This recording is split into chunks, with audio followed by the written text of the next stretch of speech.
బాధపడుతున్న పొనుగోటి నిరంజన్ నిస్సహాయక స్థితిని మన తల్లిదండ్రులు రాము మానస గారు నా దగ్గర రావడం జరిగింది. సో పవన్ అన్న, నేను గతంలో కూడా సేమ్ ఇలాంటి డిఎండి పేషెంట్ని అప్పటి ముఖ్యమంత్రి కేసీఆర్ గారి దగ్గరికి తీసుకెళ్ళాను.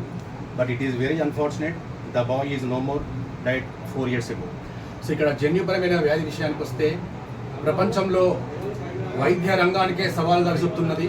మరి మనం డెవలప్డ్ కంట్రీగా గొప్పగా చెప్పుకుంటాం.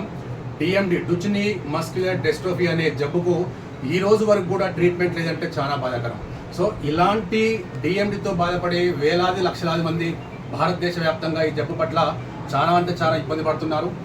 సో పవన్ కళ్యాణ్ సార్, ఈ అబ్బాయి అన్నం తినే ముందు పవన్ కళ్యాణ్ గారు చూడాలి, నీళ్లు తాగే ముందు పవన్ కళ్యాణ్ చూడాలి. మది నిండా పవనిజం తోటి ముందుకు పోతున్న మన పొనుగోటి నిరంజన్ యొక్క నిస్సహాయక స్థితిని, అంటే after a few months where he will be it's not known, but ఏ లోకంలో ఉన్న ఎక్కడున్నా ఆ అబ్బాయి యొక్క ఆత్మ అనేది పూర్తి స్థాయిగా శాంతించిందని చెప్పి అనుకుంటున్నాను. ఎందుకంటే కోట్లాది మందిలో ఒక్కరికి మాత్రం ఇలాంటి జబ్బు వస్తుంది.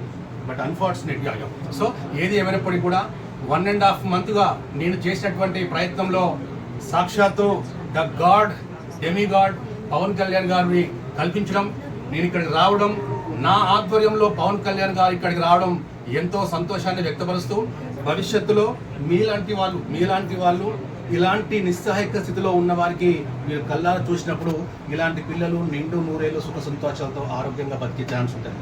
సో ఇంత మంచి అవకాశం ఇచ్చిన పవన్ కళ్యాణ్ గారికి ఒక ఫోటో నేను చెప్తాను.